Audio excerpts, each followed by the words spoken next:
इंद्रजन प्रस्ताव और अदिति की तपस्या। ऋषि लोग सूत जी से बोले कि प्रहलाद देवताओं के इंद्र जैसे हुए।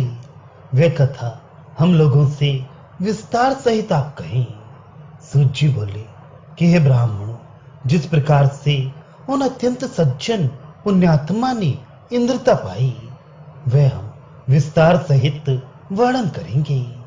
जब महात्मा श्री गोविंद जी ने उन सब महादैत्यों को उस महादेवासुर संग्राम में मार डाला तो सब पापी नष्ट हो गए।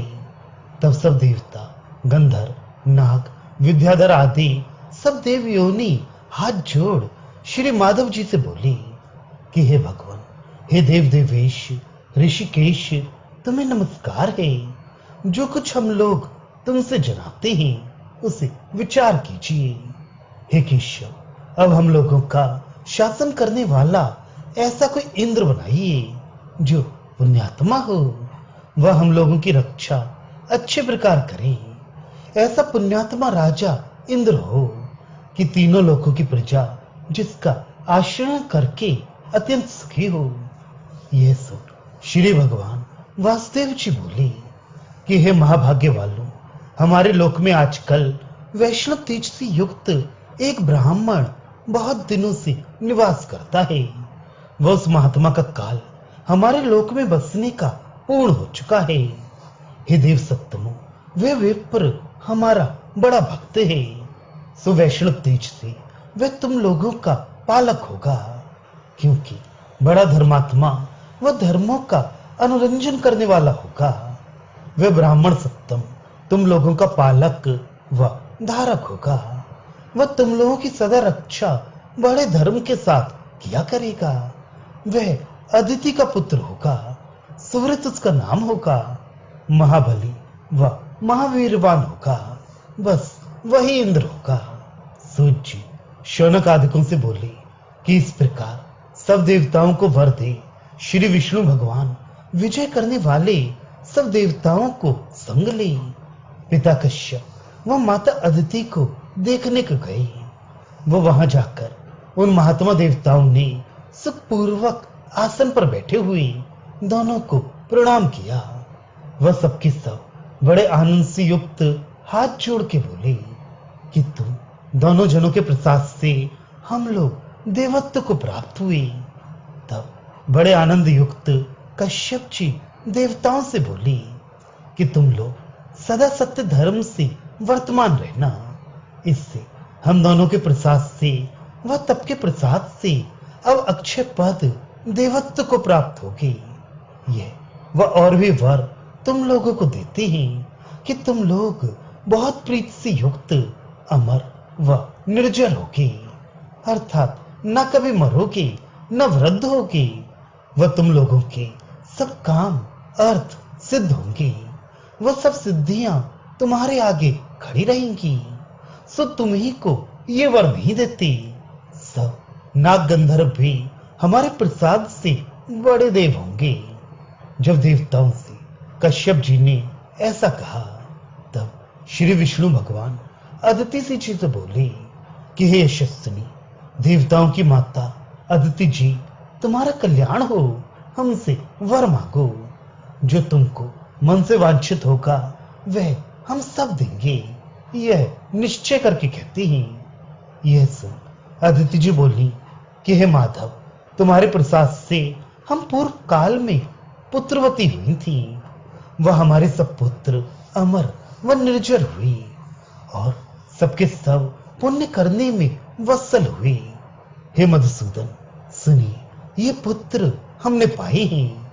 और हे गोविंद, आप सदैव सब काम समृद्धि के देने वाले हमारे गर्भ में होकर हमारे पुत्र हों, कि जिसमें हे केशव आपको पुत्र पाए हम नित्य आनंदित रहें। हे नाथ, इस प्रकार का महोदय युक्त हमारा मनोरथ आप पूर्ण करें। यह सुन श्री भगवान जी बोले कि देव कार्य के लिए मनुष्य देह में जाना योग्य होगा। तब हम तुम्हारे गर्भ में निश्चय वास करेंगे। हे देवी, 12वीं चौयुगी के त्रेता में पृथ्वी का भार हरने के लिए जमदग्नि जी के पुत्र हो, सब ब्राह्मणों में उत्तम होकर प्रताप व तेज से युक्त हो, सब दुष्ट क्षत्रियों को मारने के लिए राम नाम से प्रसिद्ध हो, सब धारियों में श्रेष्ठ तुम्हारे पुत्र हम होंगे। फिर एक कल्प में 27वीं चौयुगी के त्रेता युग की संध्या में श्री रामचंद्र के नाम से प्रसिद्ध होकर तुम पतिव्रता के हम पुत्र होंगे। इसके पीछे फिर भी पुण्य बुद्धि तुम्हारे हम पुत्र होंगे, उसको सुनो बताते ही। 28वीं चौयुगी के द्वापर के अंत में हम तुम्हारे पुत्र होंगे, उसमें सब दैत्यों को मारेंगे, वह पृथ्वी का भार उतारेंगे। क्षत्रिय वसुदेव के यहाँ उत्पन्न होने से वासुदेव के नाम से प्रसिद्ध तुम्हारे पुत्र होंगे, इसमें संदेह नहीं है। हे कल्याणी, हे सब देने वाली, हे देवी, इस समय अब हमारा धर्म युक्त ये वचन करो कि सर्वलक्षण संपन्न सत्य धर्म युक्त सर्वज्ञ एक सुंदर पुत्र उत्पन्न करो, उसको हम इंद्रत्व देंगे, इससे वह इंद्र होगा। ऐसा सुनकर कि देवदेव श्री विष्णु जी के प्रसाद से हमारा पुत्र इंद्र होगा, अदिति जी अत्यंत हर्षित हुई। वह श्री हरि से बोली कि हे महाभाग, बहुत अच्छा, ऐसा ही हो, हम तुम्हारा वचन करेंगी, पुत्र उत्पन्न करेंगी। इसके पीछे सब देवगण अपने अपने स्थानों को चले गए, वह श्री हरि भी उन्हीं के संग चले गए। देवगण इस बात से अत्यंत प्रसन्न हुए, वह सब कहीं से निर्भय हो गए। सूर्य शौनक आदिकों से बोले कि जब मनस्विनी अदिति जी ने ऋतु स्नान किया तो वे अपने पति कश्यप जी से बोली कि हे भगवान, तुम हमको इंद्रपद भोगने वाला पुत्र अब की दो। इस बात को सुनकर एक क्षण भर चिंतना कर कश्यप जी अति मनस्विनी अदिति जी से बोले कि हे महाभागे, ऐसा ही हो, तुम्हारे पुत्र होगा जो कि तीनों लोकों का कर्ता व यज्ञों के भोगने वाला होगा।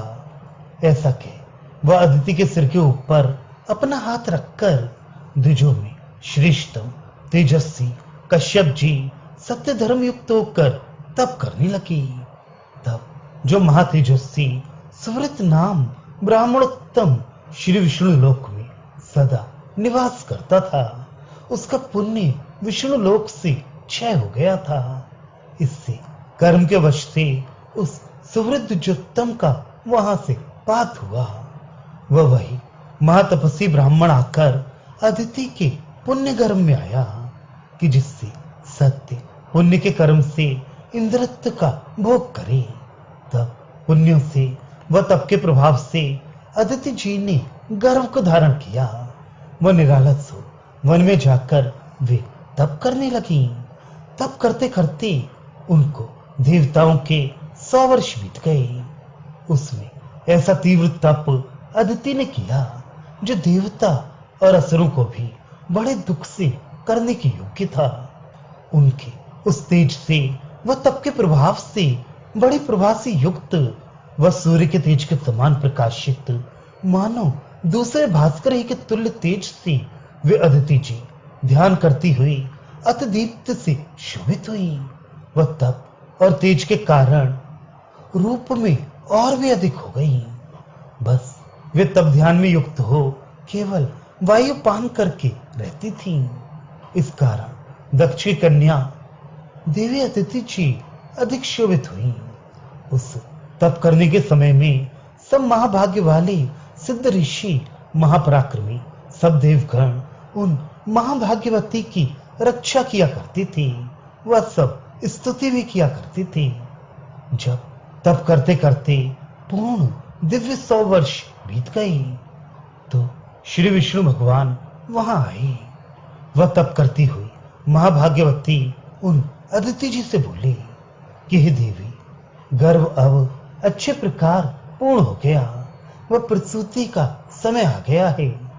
वह तुम्हारे ही तप से और तेज से पुष्ट हुआ, वह बड़ा भी है। इससे हे यशस्विनी, अब आज ही इस गर्भ को छोड़ो। ऐसा कह देवेश श्री विष्णु भगवान अपने स्थान को चले गए। अदिति जी ने जब महोदय वाला सुंदर काल आया तो दूसरे सूर्य ही के समान तेजस्वी महादीप्तिमान पुत्र को उत्पन्न किया। उस पुत्र के सुंदर तो भुज थी, वह सब अंग मनोहर, सब शुभ लक्षणों से युक्त वह चार भुजा बड़ा भारी शरीर था। इससे वह तीनों लोकों का नाथ व देवताओं का ईश्वर हुआ। तेज की ज्वाला से गिरा था, चक्र पद्म हाथों में लिया था, मुख उसका चंद्रबिंब का अनुसरण करता था। वह महाप्राज्ञ वैष्णव तेज से प्रकाशित होता था। अन्य भी सब दिव्य लक्षण व भावों से युक्त था, सब लक्षणों से संपूर्ण चंद्रवदन कमल सम नयन था। जब ऐसा पुत्र अदिति जी ने उत्पन्न किया तब वहां सब देवता लोग व वेदांग पारगामी ऋषि लोग आए। गंधर्व नाग सिद्ध विद्याधर व 7 देव ऋषि लोग व बड़े बड़े तेजस्वी पूर्व के आचार्य बृहस्पति आदि सब आए। और भी पुण्य मंगल देने वाले पुण्य रूप मुनि लोग आए। सबके सब जो वहां आए अत्यंत हर्ष से सबों के मन भरे हुए थे। भाग्यवान महापराक्रमी उस पुत्र के उत्पन्न होने पर सब देवगण व सब पर्वत लोग भी देव रूप धारण करके वहां आए। वह सब तपस्वी लोग व क्षीर आदि 7 समुद्र देव रूप धारण करके आए। वह सब विमल जल वाली नदियां भी दिव्य मूर्तियों से आईं। वह अन्य भी जो चर व अचर जो कोई थे सब सुंदर मूर्ति धारण करके वहां आए। वह सबों ने वहां आकर बड़ा भारी मंगल महोत्सव किया। अप्सरा आदि सब स्त्रियां नाचने लगी, वह गंधर्व लोग ललित गाने लगी।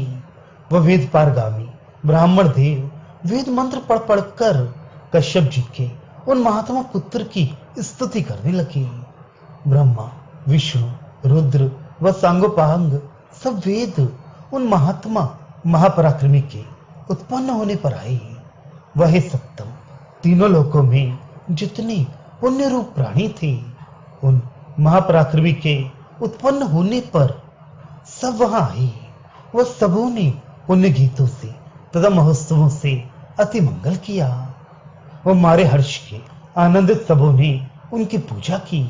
ब्रह्मा जी श्री विष्णु जी व महादेव जी कश्यप व बृहस्पति जी इन लोगों ने उन महाप्रतापी पुत्र के नामकरण किए कहा कि वसु देने के कारण एक तुम्हारा वसुदत्त नाम होगा, वह दूसरा वसुद नाम होगा, तीसरा आखंडल नाम, फिर चौथा मरुतवान नाम, पांचवा मघवान व मधवा, छठा विड़ौझा, सातवां पाकशासन, आठवां शक्र व नौवां इंद्र नाम होगा। हे अदिति जी, बस ये तुम्हारे पुत्र के सब नाम होंगे। सभी नाम इन्हीं महात्मा के हैं। तब हर्षित होकर सब देवताओं ने उस पुत्र को स्नान करा, फिर अन्य संस्कार कराया। विश्वकर्मा को बुलाकर उनसे उन महात्मा पुत्र को नाना प्रकार के दिव्य भूषण दिलवाए। इस प्रकार जब महात्मा देवराज उत्पन्न हुए तो महापराक्रमी सब देवगण इस रीत से अति हर्षित हुए। वह जब पुण्यतिथि शुभ मुहूर्त व लग्न आया तब मांगलिक पदार्थों से स्नान करा के देवताओं ने इंद्र जी को इंद्र पदवी पर स्थापित किया।